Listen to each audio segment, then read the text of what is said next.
Every great story begins with a quiet moment before the world realizes something impossible is about to happen. A moment where doubt hangs heavy in the air, where experts shake their heads, and where failure feels final. This is one of those stories.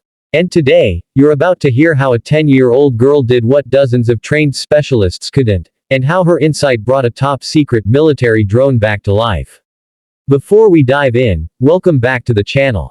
If you love real-life stories that feel bigger than fiction, moments where ordinary people do extraordinary things, and stories that remind us genius doesn't always wear a uniform or carry a title, you're in the right place. Make sure to like, subscribe, and turn on notifications so you never miss a story that might just change how you see the world. Now let's begin. The drone sat motionless on the hangar floor. It was massive, sleek, and terrifyingly expensive. Millions of dollars in advanced engineering, artificial intelligence, classified components, and years of research were reduced to silence. No lights. No response. No hum of power. This wasn't just any drone. It was a next-generation military surveillance drone, designed to operate in hostile environments, gather intelligence, and return safely without a human pilot ever stepping into danger. And now, it was dead. For 3 days straight, teams of military engineers rotated in and out of the hangar. Some had decades of experience. Others had helped design earlier versions of the same drone.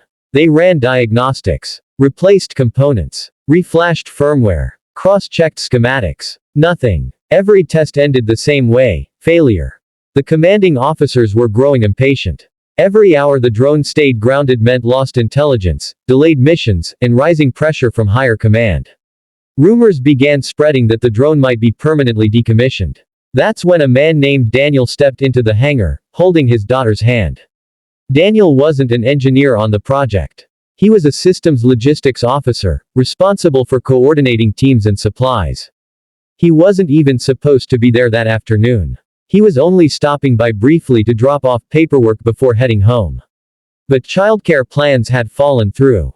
So his daughter, Maya, came with him. Maya was 10 years old. Small for her age. Curious eyes. A backpack covered in stitched-on planets and gears.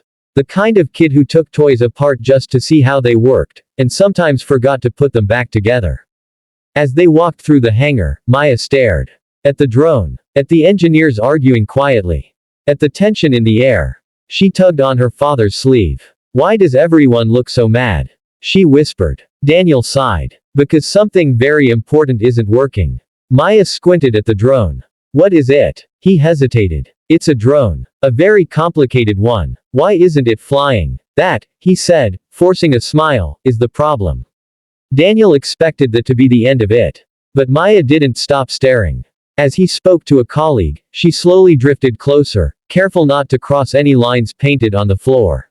She wasn't touching anything. Just watching. Listening. One engineer complained that the power system made no sense. Another said the AI core wasn't initializing. A third insisted the issue had to be software, not hardware. Maya tilted her head. After a few minutes, she turned back to her dad. "Did it crash before?" she asked. Daniel blinked. "What? The drone?" she said. "Did it crash or just stop?" Daniel thought for a second. "It made an emergency landing after a short flight test."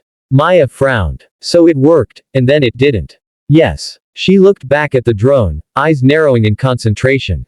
"That's weird," she said. Daniel chuckled nervously. "Weird is one word for it." Maya hesitated, then said something that would change everything. "Can I see the screen that shows what it's thinking?" Daniel froze. "What? The screen?" she repeated. "The one with all the numbers. The brain screen." A nearby engineer overheard and laughed softly. "Kid, if we could understand that screen, this thing would already be flying." Maya didn't laugh back. She just said, "But can I look?" The engineer smiled indulgently. "Sure. It won't make sense to you." Daniel was about to intervene, but something stopped him. Maya wasn't being playful. She was focused in a way he recognized. The same look she had when she solved puzzles meant for kids twice her age.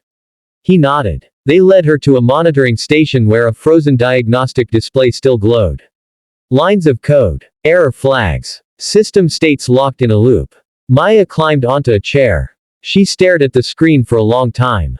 Too long for a child, the engineers thought. One of them whispered, "She's not going to understand any of that."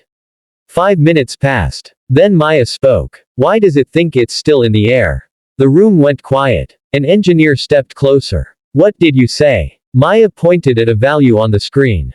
"That number. It says altitude is changing, but the motion sensors say 0. That's like when my game character gets stuck walking into a wall." The engineers exchanged glances. "That's just a sensor glitch," one said quickly. "We already checked that." Maya shook her head. "No. It's not a glitch. It's confused." "Machines don't get confused," another engineer replied. Maya looked at him, completely serious. "Yes they do. They just don't know they are." Daniel felt his stomach drop. She leaned closer to the screen. "If it thinks it's still landing, it won't start again.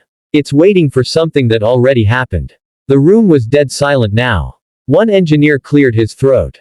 "What would it be waiting for?" Maya shrugged. "A signal. Like when my tablet freezes and waits forever because the game thinks I didn't finish the level." "And how do you fix that?" someone asked, half joking. She smiled. "You tell it the level is over." That was when the laughter stopped. A senior engineer stepped forward. "Show me what you mean." Maya pointed again. "That flag. It says landing sequence incomplete. But the physical sensors say landing complete. They don't agree." The engineer stared at the screen. Slowly, his expression changed. He whispered, "We assumed the landing sequence flag was locked because of hardware failure." Maya tilted her head. "Or maybe no one told it landed." For a moment, no one moved. Then the engineer turned to his team. "Pull the landing state logs." Keys clacked. Screens changed. And suddenly, the room erupted in hushed chaos. The logs showed it clearly. During the emergency landing, a redundant sensor had triggered a safety override. The drone's AI never received the final confirmation that the landing was complete. So it did exactly what it was programmed to do. It waited. Forever. No reset had fixed it because the system believed it was still mid-procedure. One of the engineers whispered, "How did we miss this?" Another said quietly, "Because we were looking for something broken, not something unfinished." The senior engineer turned to Maya. "If we manually complete the sequence, it might reboot." Maya nodded. "It should. That's what always works for me." They hesitated. This wasn't a toy. One wrong input could fry the entire system. But they were out of options. The command was entered. The system paused. For one terrifying second, nothing happened. Then, the screen refreshed. Lights flickered across the drone's body. A low hum filled the hangar. Someone gasped. The drone powered on. Fully. Perfectly. Telemetry streamed in. Systems green. AI core initialized. No errors. The drone was alive. For a moment, no one spoke. Then the hangar exploded with noise. Engineers shouted. Laughed. Some just stood there in stunned silence. Daniel sank into a chair, hands shaking. Maya smiled, swinging her feet.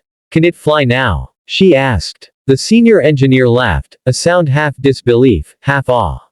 "Yes. Yes it can." Within hours, the story spread through the base. A child had solved what dozens of experts couldn't. Official reports called it an unexpected external insight. Informally, everyone knew the truth. A 10-year-old saw what professionals overlooked. Not because she was smarter than them. But because she thought differently. She didn't assume the system was broken. She assumed it was trying to finish something. The drone flew again the next day. Perfectly. As for Maya, she went back to school on Monday.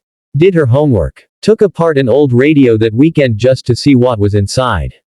But something had changed. The engineers never forgot her. Neither did her father. And maybe the most important lesson of all came from that quiet moment in the hangar. Genius doesn't always announce itself. Sometimes it shows up in a backpack covered in planets, asks a simple question, and reminds us that the biggest breakthroughs often come from the smallest voices, if we're willing to listen. If this story moved you, inspired you, or made you see intelligence in a new way, hit that like button. Share it with someone who needs a reminder that age doesn't define ability. And subscribe for more stories where the impossible becomes real.